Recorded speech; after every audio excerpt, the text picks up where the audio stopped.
gising sa umaga kahit na antok pa nga ako. Kailangan maghanda para pumasok sa trabaho. Sinday ng sigarilyo habang may kapeng barako. Eto aking almusal na araw-araw kong kasalo. Kailangan kong pumasok kahit mayroong trangkaso. Pag di kasi pumasok malaki ang iyong atraso. Sa nagbibigay ng sweldo kung tawagin natin amo.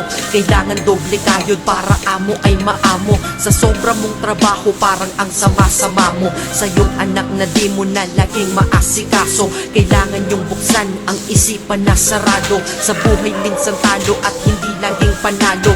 Wala kang aasahan, walang mamamalato. Pag di ka nagtrabaho buhay mo ay lalalato.